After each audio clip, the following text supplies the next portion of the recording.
Convidamos agora o Dr. Flávio Dani Fux, professor associado de Medicina Interna da FAMED, Universidade Federal do Rio Grande do Sul, chefe de Cardiologia do Hospital de Clínicas de Porto Alegre, pesquisador IA do CNPq e coordenador do IATS INCT CNPq. Bom dia, obrigado pelo convite para participar de uma sessão qualificada como essa, para fins de uma decisão técnica de profunda implicação para a comunidade brasileira. Eu até ia fazer um contraponto conceitual, sem apresentação de slides, mas até deixei preparado algumas coisas mais ou menos óbvias, mas eu resolvi usar, até porque eu preciso dizer, não para muitos de vocês que sabem isso, desculpem pela redundância, mas como até está sendo gravado, para a formação, para, digamos assim, o embasamento de pontos de vista.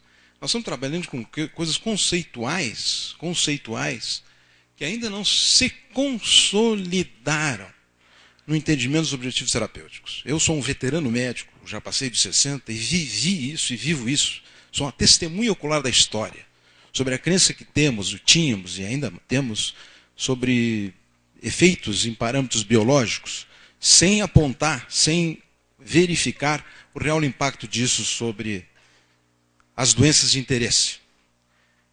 Eu não tenho nenhum potencial conflito de interesse em relação a esse assunto ou qualquer outro. Eu não tenho relações com a indústria farmacêutica ou de equipamentos. Uma curiosidade, mas uma curiosidade mais do que curiosidade, né? Um orgulho científico, até que nós temos dados brasileiros nossos aqui, incluídos nessa meta-análise deste ano. O peso do mundo está sendo mostrado aqui.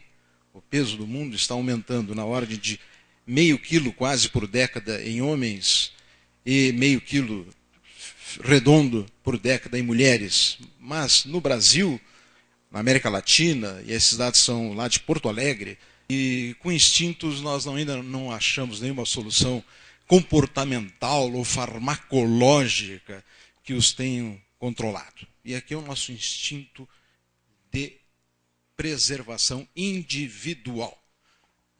Desculpe-me pelo exemplo, mas é equivalente à minha Beagle, que está lá em casa, chamada Joaquina, e não quer nem saber. Se tem comida, ela come. Certo? Depois ficou uma semana deitada para metabolizar isso. É isso que nós estamos fazendo com a eliminação. Bom, e qual é a consequência? Também outro trabalho recente, interessante, mostrando para a mortalidade total, né, números astronômicos. Hoje nós estamos chegando à precisão cartesiana. A pesquisa epidemiológica e ensaios clínicos de boa qualidade estão tendo uma estimativa do efeito, do risco e do benefício muito preciso, intervalos de confiança bem precisos, praticamente equivalente a uma fórmula matemática aritmética. 2 mais 2 igual a 4, e com isso não se discute, já dizia Descartes. E aqui está o ponto, o nosso gol existencial. O professor Álvaro já se queixou que não consegue estar nele, né? Ao redor de 25 de MC. A partir disso, especialmente em nós que estamos nos livrando do cigarro, né? Obviamente que para lá por doença, terminamos morrendo de qualquer maneira, mas aqui pelo risco da obesidade. Bom, aí vem, como nós vamos fazer isso? Isso é uma coisa muito racional e lógica. Bom, se o peso está aumentando, se o peso é risco, nós diminuímos o peso, diminuímos o risco, ponto. Esta é uma equação, vamos buscar então uma origem até filosófica, vamos falar com Aristóteles, lógica, escolástica. A questão é demonstrar que isso é feito na prática. Se nós conseguimos isso de fato, com medidas não medicamentosas, já mostrei o slide.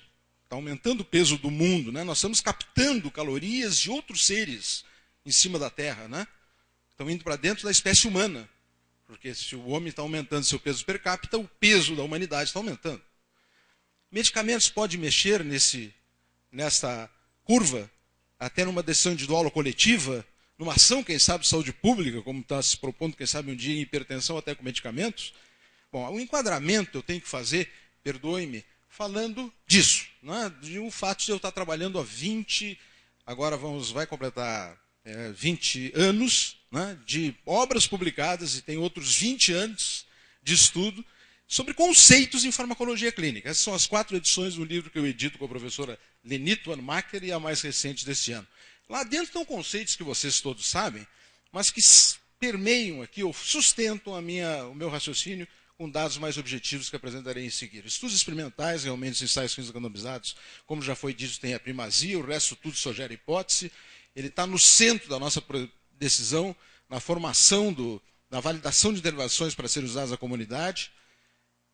E esse ponto eu me detenho um pouquinho mais. E nos ensaios clínicos, nos desfechos de ensaios clínicos, nós conceituamos lá algo que está conceituado, mas não dessa forma, não tem encontrado na literatura internacional ou nacional, pelo menos usando esses nomes. Desfechos substitutos, todos nós conhecemos, aquele que pretende avaliar o efeito de uma intervenção sobre o real desfecho de interesse, desfechos intermediários, que seriam desfechos mecanísticos, um mecanismo que muito provavelmente vai levar a um benefício no que nós realmente queremos, que é prevenir desfecho primordial. E desfecho primordial para nós aqui não é estar gordo. Desfecho primordial é não ter um infarto do miocárdio. Certo? Pode ser primordial não estar gordinho por razões estéticas, pela conquista, pelas relações sociais.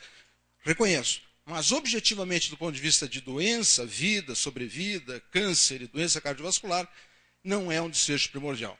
E desfechos primários e secundários são desfechos estatísticos. A literatura, meus colegas da endocrinologia, brinco muito com eles, meus amigos em Porto Alegre, colegas que trabalham junto comigo no meu ambulatório. Na cardiologia, talvez nós tenhamos tido mais chances de viver isso. A dissociação entre efeitos sobre desfechos intermediários ou substitutos e efeitos sobre desfechos de interesse. Aqui tem um exemplo que eu trago da área de lipídios, num artigo publicado por nós, nessa revista, o ano passado, mostrando essa intensa dissociação entre drogas que mexem em colesterol HDL. Essa aqui é fantástica, aumenta HDL um monte, diminui LDL colesterol. Essa aqui é o torcetrapib. Mas todas elas, fora as estatinas, que teriam um perfil lipídico adequado e que são as únicas que realmente, aliás, junto com niacina, previnem eventos cardiovasculares. Enquanto que outras drogas com efeitos metabólicos fantásticos aumentam esses eventos cardiovasculares. O torcetrapib, que é uma droga que se depositava muita esperança na terapêutica de dislipidemias, age por mecanismos magníficos, mas de fato, nesse belo ensaio clínico, primeiramente mostrou um efeito espetacular no aumento da HDL, de mais de 60%. Quando apresentaram isso antes dos resultados sobre os desfechos primordiais, eu pedi uma amostra de torcetrapib, porque eu ficaria imortal do ponto de vista de concepção, matemática do risco cardiovascular. 60% a mais de HDL. Mas, no entanto, a mortalidade por qualquer causa foi 58% maior no grupo tratado de torcetrapib e eventos cardiovasculares 25% a mais. E por quê? Para chegar no ponto aqui, encerrar a minha apresentação, referente à sibutramina. Porque o torcetrapib aumentou a pressão arterial sistólica em 4 milímetros de mercúrio, além do aumentado por placebo, nesse caso, 0,4, e na diastólica 2,1. E esse, de fato, esse talvez seja a maior evidência cartesiana de risco cardiovascular. É mais de 1 milhão de indivíduos, seguidos por mais de 15 anos, com 56 mil eventos fatais, coronarianos e cerebrovasculares.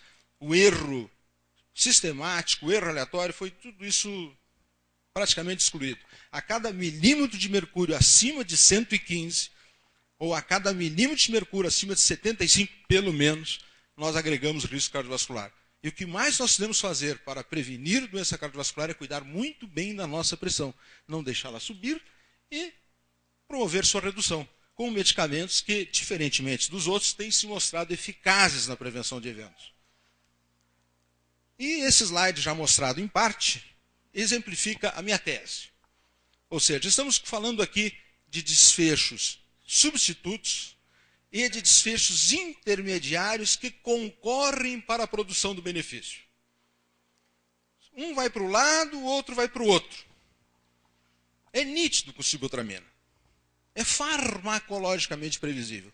É um simpático mimético. Há muitos e muitos anos se sabe. E, infelizmente, eu gostaria muito que ela não fizesse isso, mas ela aumenta a pressão arterial, como aumenta os simpáticos miméticos em experimentos de laboratório e medicamentos simpáticos miméticos usados em diferentes contextos há décadas no mundo e no Brasil. Então, temos que cotejar essa redução de peso já mostrada em detalhes. Aqui, essa redução também do peso, como da pressão inicial, decorre do run-in de qualquer ensaio clínico. Sempre é assim. Os pacientes no primeiro dia estão com a pressão lá em cima, depois ficam sem medicamento, só medindo a pressão, chama-se regressão à média. E a pressão do ensaio clínico realmente só começa quando começa a randomização. O resto é história natural da ambientação de pacientes do contexto de ensaios clínicos. De pressão, de colesterol, de qualquer outra coisa. É um efeito matemática e biologicamente previsível. E o grande problema está aqui. Pressão arterial sistólica muito mais alta ao correr de 6 anos. Não é uma pressão arterial mais alta porque eu subi correndo a escada. Não é uma pressão mais alta usual. Aquela com que nós vamos dormir. E isso ocorre, infelizmente, numa diferença clinicamente relevante, contrária à droga em tela. Também na diastólica, e aqui também um aumento da frequência cardíaca.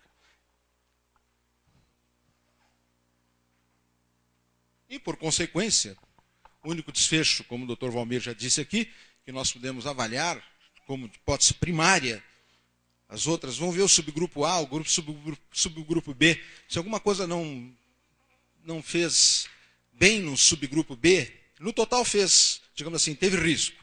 Aí num subgrupo não teve, significa que no outro subgrupo, que tem que montar o grupo total, o risco foi o dobro. Então, essa é uma questão também matemática simples. Então, nós só podemos olhar realmente os desfechos primários, aqui no caso estatísticos previstos pelo estudo.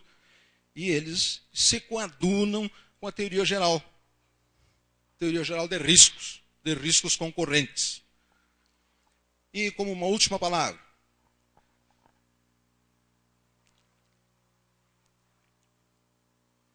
nós não usamos medicamentos porque eles não fazem mal. Nós usamos medicamentos porque eles fazem bem. Aqui é o que nós temos que quantificar. Qual é o bem que nós queremos? É o bem dos 2,5 kg em média em 6 anos? Por razões estéticas, de orgulho. Só esse está demonstrado. Não é nos pacientes com doença cardiovascular, é nos pacientes sem doença cardiovascular. Não há nenhuma evidência de drogas nesta área que tenham se mostrado eficazes em prevenir eventos cardiovasculares. Não há nenhuma. Bom, mas na ausência, eu vou usar então por via das dúvidas, acreditando nos desfechos intermediários. Essa postura, colegas, eu já abandonei há muito tempo, como pesquisador, cientista, opinador de graça e médico. Eu só prescrevo medicamentos para meus pacientes, eu faço atividade clínica não privada, somente em hospital muito grande, um ambulatório de 3.500 pacientes hipertensos sob minha supervisão. Nós só usamos os tratamentos documentadamente eficazes na prevenção de desfechos cardiovasculares. Isso resume um lado da minha opinião. A outra é a pergunta, que foi aqui tocada e levantada. Mas e a cultura? E o mundo real? E os milhões e milhões de brasileiros consultando com obesidade? Como vão enfrentar isso? Como vão enfrentar os médicos a retirada disso? Será que esse é um desfecho primordial, menor, se a droga não tiver risco em alguém? Mas esse alguém nós não sabemos exatamente quem é. Bom, ainda bem que essa é uma decisão da diretoria técnica, dos técnicos da Anvisa, o que fazer com isso. Me pediram para dar a minha opinião, eu dei, muito obrigado. Ouviremos agora o Dr. Desirê Calegari, que é conselheiro e primeiro secretário do Conselho Federal de Medicina, ex-presidente e atual conselheiro do CREMESP, presidente da Sociedade de Anestesiologia do Estado de São Paulo e professor regente da disciplina de Anestesiologia da Faculdade de Medicina do ABC. Gostaria de agradecer à Anvisa, em nome do Dirceu Barbano, da Maria Eugênia, pela oportunidade de o Conselho estar aqui presente nessa reunião. Aliás, o Conselho já é parceiro da Anvisa de algum tempo e eu participante